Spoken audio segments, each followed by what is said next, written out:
Hello and good morning to everyone. My name is Alok Sharma, an IIT alumnus, and you're watching FICON classes. Let's hit the concepts.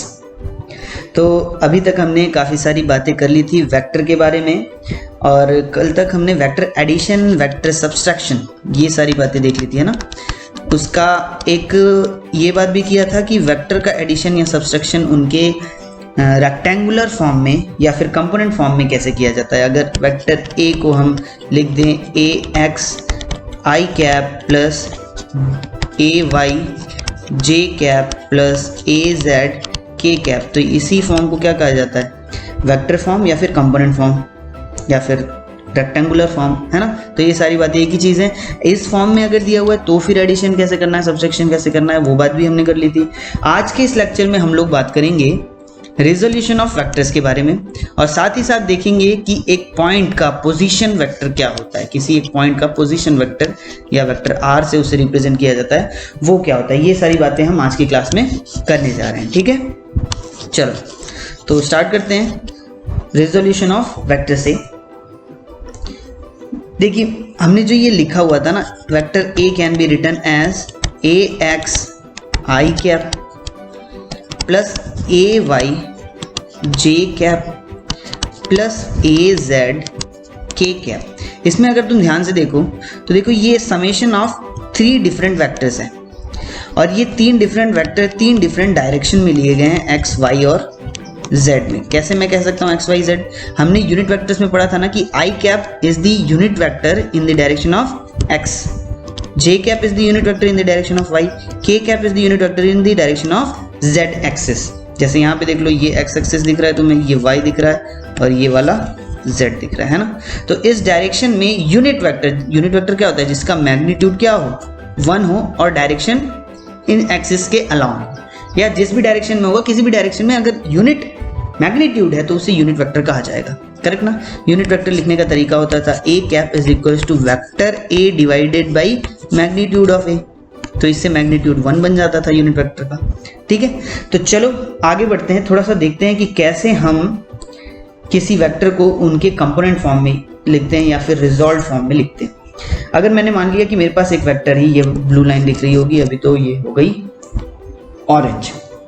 चलो तो अभी सिर्फ 2 axis के बारे में मैं बात कर रहा हूँ, 2 एक्सिस के बारे में बात कर रहा हूँ मैं, है ना। एक्स और वाई में अगर ये वेक्टर इस तरीके से था, एक्स वाई प्लेन पे है, ये क्या है, ये एक्स वाई प्लेन पे अगर इस तरीके से है, तो इस वेक्टर को मैं 2 कंपोनेंट्स में तोड़ सकता हूँ। क्या कर सकता हूँ, 2 कंपोनेंट्स में मैं इसे तोड़ सकता हूँ।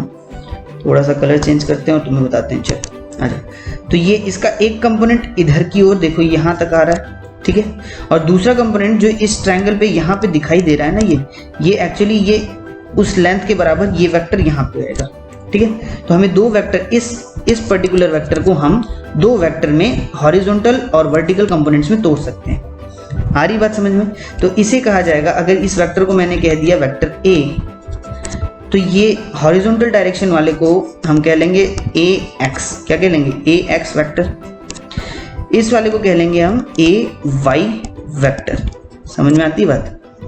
अब इसका जो लेंथ होगा यहाँ से यहाँ तक, ये होगा ए एक्स का मैग्नीट्यूड। ये जो लेंथ होगा यहाँ से यहाँ तक, ये क्या होगा, ए वाई का मैग्नीट्यूड।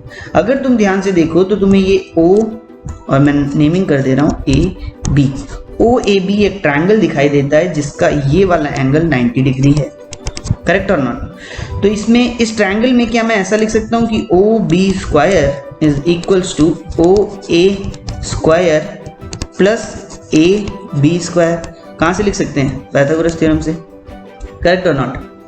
ये एक तरीका तुम्हारे क्वेश्चन सॉल्विंग में बहुत ही इंपॉर्टेंट होगा। जब भी किसी वेक्टर को उनके कंपोनेंट्स में कंपोनेंट के फॉर्म में तोड़ा जाता है, एक्स वाई एक्सिस में तोड़ा जाता है, तो उनके जो कंपोनेंट्स का स्क्वायर होता है, मैग्नीट्यूड के कंपोनेंट का स्क्वायर का summation is going to be the square of the vector magnitude itself. मतलब ओ बी का स्क्वायर, वेक्टर ए का square will be equals to, अब इसे क्या लिखा जाएगा, A square will be equals to A X square plus A Y square. क्या आती है बात समझ में, क्या बात समझ में आ रही है। चलो बहुत बढ़िया। अब अगर मैंने मान लिया, अब थोड़ा नीचे वाले डायग्राम में आ जाओ, इस वाले डायग्राम में, let's suppose this vector A is at an angle of theta with X axis. ठीक है, एक्स एक्सिस के साथ थीटा एंगल बना रहा है। तो अगर ये थीटा एंगल बना रहा है तो वेक्टर का कंपोनेंट आपको तोड़ना है एक्स डायरेक्शन पे और वाई डायरेक्शन पे। ठीक है, एक्स डायरेक्शन पे जो ये कंपोनेंट टूटने वाला है ये लेंथ का, अगर तुम इस ट्रायंगल को देखो, फिर से मैं इसे नेमिंग कर देता हूँ, ओ ए और बी का नेम कर दे रहा हूँ मैं। ठीक है, अगर मुझे ये लेंथ ओ ए लेंथ निकालनी है तो तुम देखो इस ट्रायंगल में अगर मैं ट्रिग्नोमेट्री यूज कर लूँ, साइन थीटा लिखना चाहूँ तो sine theta will be equals to perpendicular divided by hypotenuse. Correct ना, सही है कि नहीं? और वैसे ही कॉस थीटा क्या लिखा जाएगा, cos theta will be equals to base divided by hypotenuse. Correct ना? अच्छा, ये सारी बातें इधर वाली मैं बातें रब कर देता हूँ ताकि यहाँ पे लिख पाऊँ मैं। ठीक है, चलो अब देखो कॉस थीटा से देखो। ठीक है, क्या बेस ओ ए के बराबर है, और ओ ए ही तो हमारा ए एक्स था ना, ए एक्स था। तो देखो मैं क्या लिख रहा हूँ, cos theta will be equals to O A divided by O B. क्या मैंने सही लिखा है? हाँ सर, बिल्कुल सही लिखा है। और ओ ए ही तो क्या है, ए एक्स है, डिवाइडेड बाई ओ बी क्या है, ए है, मैग्नीट्यूड ऑफ वेक्टर ए है। तो इस रिलेशन से क्या मैं ऐसा लिख सकता हूँ कि A X that is magnitude of component of vector in X direction will be equals to magnitude of vector multiplied with cos theta. कैसे लिखा जा सकता है? तो ये ए एक्स को इस तरीके से लिखा गया, देखो यहाँ पे ब्लू कलर में दिख रहा है। ठीक है, उसी तरीके से साइन थीटा के बारे में सोचो, sine theta is perpendicular by hypotenuse. यहाँ पे परपेंडिकुलर क्या दिख रहा है, ए भी दिख रहा है, हाइपोटेनस क्या है, ओ भी दिख रहा है। This will be equals to A Y that is magnitude of component of vector in Y direction divided by magnitude of vector that will be equals to, अब इसे किस तरीके से लिखा जाएगा, A Y will be equals to, बता दो जल्दी से बोल दो, ए साइन थीटा। समझ में आ रही बात? तो वेक्टर को दो उसके फॉर्म में तोड़ा जा सकता है। अगर ये किस में है, एक प्लेन में है, तो ये ए एक्स, ए कॉस थीटा और ए साइन थीटा के टर्म में तोड़ा जा सकता है, ए एक्स और ए वाई बनाया जा सकता है। तो अगर इस वेक्टर को मैं इसके कंपोनेंट फॉर्म में लिखना चाहूँ तो कैसे लिखा जाएगा, vector A will be equals to A X. अब ए एक्स कौन से डायरेक्शन में, डायरेक्शन रिप्रेजेंट्स यूनिट वेक्टर है ना, I cap, plus A Y multiplied with क्या हो जाएगा, डायरेक्शन क्या है, जे कैप। समझ में आ रही है बात? अब इसी को तुम ए एक्स की जगह पे ए कॉस थीटा और ए वाई की जगह पे ए साइन थीटा भी लिख सकते हो। ठीक है, समझ में आ गई बात? आ गई ना बात समझ में? चलो बहुत बढ़िया। और अगर थोड़ी सी बात अगर तुम ध्यान दो तो अगर ये तो अभी तक हमने 2D की बात कर ली ना, 2D पे बात कर ली, 2D पे बात कर ली, और 3D को ऐसे ही डायरेक्ट समझ लेते हैं कि अगर थर्ड डायरेक्शन भी होता तो हमें ए जेड का मैग्नीट्यूड भी मिल जाता और उसका डायरेक्शन रिप्रेजेंट किया जाता के कैप के साथ। क्या बात समझ में आती है? हाँ सर, आती है ना? तो ये तरीका होता है रिजोल्यूशन ऑफ वेक्टर का। अगर 2D में है तो हम उसे ए कॉस थीटा ए साइन थीटा के टर्म में लगा सकते हैं। अब थोड़ी सी अगर ध्यान दो तो तुम देखो ए कॉस थीटा जो है बेस साइड में आता है, बेस है ना, ओ ए क्या है, इस ट्रायंगल का बेस है, तो बेस साइड में कॉस कंपोनेंट बनता है और परपेंडिकुलर साइड में साइन कंपोनेंट बनता है। ये बात थोड़ी सी ध्यान में रखनी है, तो क्वेश्चन सॉल्व करते समय फटाफट हो जाता है। ठीक है, चलो आगे बढ़े। चलो आ जाओ, एक प्रॉब्लम छोटा सा करते हैं वेक्टर रिजोल्यूशन पे। प्रॉब्लम क्या है, a force of 10 newton is acting at an angle of 45 degrees to the horizontal, then find out its component in X and Y direction. तो क्या कह रहा है कि there is a force which is acting at an angle of 45 degrees with the horizontal. तो एक force बना लो इस तरीके से, and the angle between horizon and the force is 45 degree, ये भी बना लिया अपन ने। अब ये फोर्स का मैग्नीट्यूड दिया हुआ है 10 न्यूटन के बराबर। ठीक है, तो इस फोर्स का मैग्नीट्यूड जैसे ही पता चलता है, अब मैं क्या कर सकता हूँ, इसके कंपोनेंट्स तोड़ सकता हूँ in X direction and in Y direction. क्या किया जा सकता है ऐसा? अब ये बताओ, इसे अगर मैंने वेक्टर ए मान लिया, वेक्टर ए मान लिया, तो ये this is having 10 Newton of magnitude. Magnitude कैसे लिखा जाएगा, 10 न्यूटन, या फिर इसी को डायरेक्ट तुम ए भी लिख सकते हो। करेक्ट हो ना? अब ये हमें पता है कि एक्स डायरेक्शन पे क्या होता है, इधर आ जाए जरा, सॉरी, हाँ, हमें पता है कि एक्स डायरेक्शन पे इसका कंपोनेंट क्या हो जाता है, ए कॉस थीटा। अगर थीटा हॉरिजॉन से लिया गया है तो बेस वाला साइड क्या बनता है, ए कॉस थीटा, और परपेंडिकुलर साइड क्या बनता है, ए साइन थीटा बनता है। करेक्ट और नॉट? बिल्कुल सही। अब बताओ, अगर theta is equals to 45 degrees है तो what will be sine theta? Sine theta will be 1 upon under the root of 2। What will be cos theta? Cos theta will again it will be 1 upon under root 2, है ना। तो दोनों ही values 1/√2 आ रही है, मतलब कि cos थीटा sin थीटा दोनों 1/√2 हैं और दोनों ही a से मल्टीप्लाइड हो रहे हैं। तो हमने क्या लिख दिया, ये वाला component f cos theta will B f cos 45, f की वैल्यू है 10 और cos 45 इज 1/√2। उसी तरीके से ये वाला भी हो गया 10 इंटू 1/√2। तो दोनों ही कंपोनेंट 10/√2 बनते हैं। समझ में आ रही बात? दोनों ही कंपोनेंट क्या बन गए, 10/√2 बन गए। और तुम ध्यान दो तो देखो, अगर ये एंगल 45 है, ये एंगल अगर 45 है और ये टोटल एंगल हमें ऑलरेडी पता है ये कितना होता है, 90 डिग्रीज होता है ना। तो ये बचा कुचा एंगल ये वाला भी तो 45 ही होगा। अब अगर ये दो एंगल इक्वल हैं, ये वाला एंगल और ये वाला एंगल, ये दोनों इक्वल हैं, तो इसका कंपोनेंट y डायरेक्शन में, इसका कंपोनेंट x डायरेक्शन में are going to be equal. समझ में आ रही बात? दोनों ही इक्वल हो जाएंगे, ठीक है। और अगर तुम्हें यहीं पे पाइथागोरस से चेक करना हो तो देखो, ये 10/√2 है, ये वाला साइड भी तो 10/√2 ही है ना। इन दोनों का स्क्वायर करके समेशन करो, क्या 10 के बराबर आता है? इन दोनों का स्क्वायर करके समेशन करो, क्या 10 के बराबर आता है? हाँ, जरा चेक कर लेते हैं। 10/√2 का होल स्क्वायर प्लस 10/√2 का होल स्क्वायर क्या हो जाएगा? ये 10 का square is 100 divided by 2। Wait, हाँ, 100 divided by 2 plus again 100 divided by 2। तो इसका क्या आ गया आंसर? 100 आ गया ना। और 100 क्या 10 का स्क्वायर है? बिल्कुल है। तो ये पाइथागोरस थ्योरम को भी प्रूफ करता है, ठीक है। समझ में आ रही बात? चलो आ जाओ, ये प्रॉब्लम एक डिस्कस करते हैं, ठीक है। देखो क्या लिखा है, a weight of 10 newton is kept on a surface inclined at an angle of 30 degrees with the horizon. Find the component of force perpendicular to the inclined surface and parallel to the inclined surface. ठीक है, ये इसके साथ ये diagram नहीं दिया हुआ है, ये सिर्फ क्वेश्चंस इस तरीके से, ठीक है। ये तो सॉल्यूशन पार्ट है। अब देखो इसमें क्या कह रहा है कि एक प्लेन है which is inclined at an angle of 30 degrees with horizon. ये वाला मैंने हॉरिजॉन अज्यूम कर लिया और ये वाला है इंक्लाइंड प्लेन, ठीक है। अब इंक्लाइंड प्लेन पे एक ब्लॉक रखा हुआ है जिसका वेट देता है 10 न्यूटन का। अगर वेट 10 न्यूटन कह रहा है, वेट का लगने का डायरेक्शन क्या होता है? वेट एक फोर्स है, पहले तो तुम्हें ये पता होना चाहिए कि वेट एक क्या है, फोर्स है। तो फोर्स के पास एक डायरेक्शन होना चाहिए, it's a vector quantity, correct. तो फोर्स के पास एक डायरेक्शन है, तो फोर्स किस तरफ लग रहा होगा? ये वेट का फोर्स तो हमेशा acts perpendicular to the horizon, ठीक है। ये हमेशा डाउनवर्ड्स कहने का मतलब ये होता है कि हम धरती को नीचे लिए हुए हैं। अगर धरती नीचे लिए तब वेट डाउनवर्ड्स लग रहा है, धरती ऊपर हो गई तो वेट क्या हो जाएगा? ऊपर हो जाएगा। समझ में आ रही बात? तो इस तरीके से होता है, ठीक है। इसे जरा मैं रब कर दूं और फिर तुम्हें समझाता हूँ।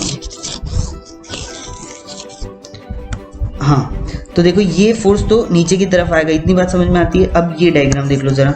इस डायग्राम में देखो ये एंगल कितना है? 30 डिग्रीज का है, angle between inclined plane and horizon. ये 30 डिग्रीज का एंगल है। अगर मैं ये 10 न्यूटन वाले वेक्टर को नीचे तक ले आऊँ तो what will be this angle? This angle is going to be 90 degree, correct. अब ये ट्रायंगल तुम्हें दिखता है O A एंड B। इस ट्रायंगल में ये वाला एंगल कितना होगा? अगर ये 90 है, ये 30 है, तो दिस बचा वाला एंगल क्या होगा? 180 माइनस 30 माइनस 90, करेक्ट। तो ये हो गया 60 डिग्रीज, ठीक है। अब देखो ये एंगल 60 है, that means this angle is also 60। ये सेम एंगल, ये ध्यान से देखो जरा, ठीक है। ये 60 डिग्री है। अगर ये 60 डिग्री है तो ये बचा कुछ एंगल क्या होगा? ये टोटल एंगल तो 90 है, तो ये बचा कुछ एंगल कितना हो गया? 30 डिग्रीज का। ये बात समझनी बहुत इंपॉर्टेंट थी कि अगर एक इंक्लाइंड प्लेन इस तरीके से है, एक फोर्स यहाँ पर लग रहा है इस तरीके से, तो एंगल बिटवीन दिस, ये लाइन कौन सा? Perpendicular to the inclined plane. Perpendicular to the inclined plane के साथ जो थीटा बनाता है वही थीटा इंक्लाइंड प्लेन का भी होता है। समझ में आ रही बात? ये 30 डिग्री और ये 30 डिग्री सेम है। यहाँ तक समझ में आ गया हो? तो चलो आगे देखते हैं। यहाँ तक समझ में आ गया तो अपना काम हो गया है आसान। अब हमें देखना है कि इसका component perpendicular to the inclined plane और parallel to the inclined plane क्या होगा। तो देखो मैंने तुम्हें बताया था थीटा के साथ जो साइड आता है उसे क्या कहते हैं, बेस साइड कहते हैं, और अपोजिट साइड को क्या कहते हैं, परपेंडिकुलर साइड कहते हैं, करेक्ट और नॉट। और बेस साइड के साथ कौन सा कंपोनेंट आता है, ए कॉस ऑफ थीटा, अगर वेक्टर को मैं ए मान लूँ।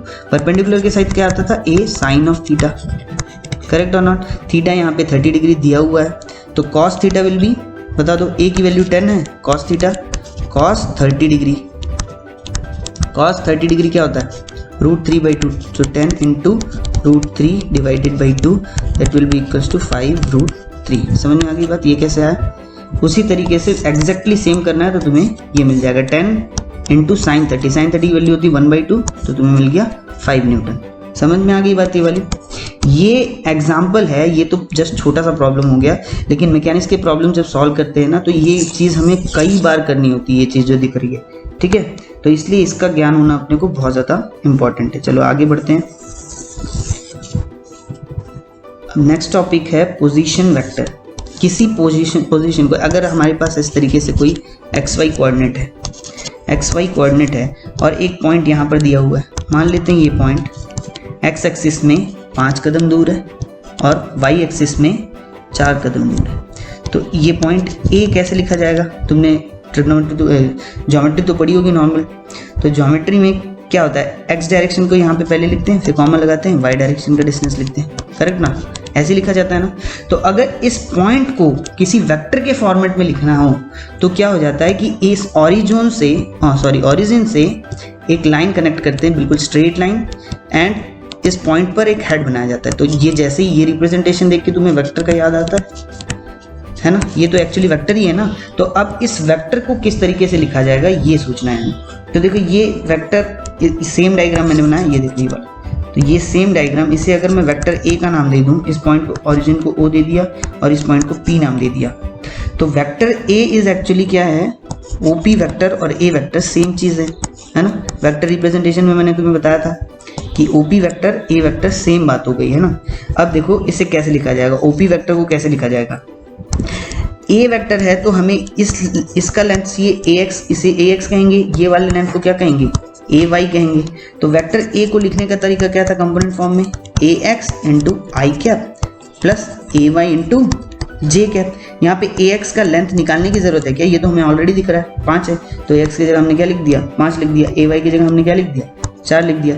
तो ये वेक्टर हमारा तैयार हो गया 5i प्लस 4j। समझ में आ रही बात। अगर इसी तरीके से अगर z एक्सिस भी होता, क्योंकि हमारा प्लेन 2D है इसलिए z एक्सिस दिखाना थोड़ा सा टफ हो जाता है, इसलिए हमने 2D का एग्जांपल लेके तुम्हें समझा दिया है। और 3D में अगर z एक्सिस पे मान लो z की वैल्यू अगर 3 होती तो फिर क्या हो जाता है, यहाँ पे प्लस 3k कैप भी ऐड हो जाता, तो कोई बहुत बड़ी बात नहीं है।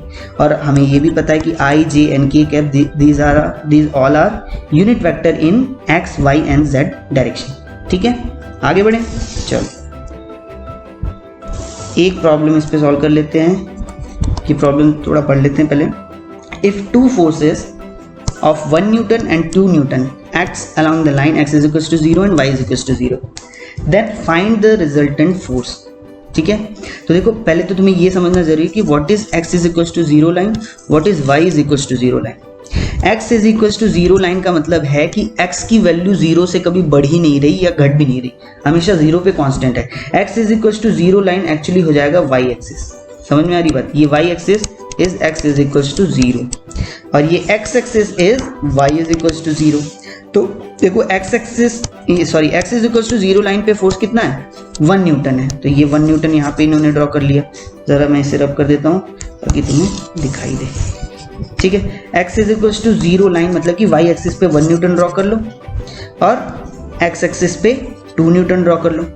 अब इन दोनों का रिजल्टेंट तुम्हें निकालना है, तो रिजल्टेंट का फॉर्मूला क्या होता है, देखो एक्चुअली में ये ट्रायंगल बनने वाला है ना, तो इस साइड को a मान लो, इस साइड को b मान लो, तो ये r वेक्टर हो गया। तो a square plus b square is going to be r square. यहाँ पे fx और fy मान लिया है, fx और fy मान लिया है, तो fx square plus fy square is going to be r square. ठीक है, तो 2 का स्क्वायर प्लस 1 का स्क्वायर विल बी 5 और तुम्हें रिजल्टेंट मिल जाएगा अंडर द रूट ऑफ 5। तो कोई बहुत बड़ी बात नहीं है, देखो चाहे पाइथागोरस लगा लो या चाहे वेक्टर का लॉ लगा लो, सबसे आंसर तुम्हें सेम मिलने वाला है। ठीक है, चलो तो आज की क्लास यहीं पे खत्म होती है। फिर मिलते हैं नेक्स्ट लेक्चर में, तब तक के लिए बाय बाय, टेक केयर।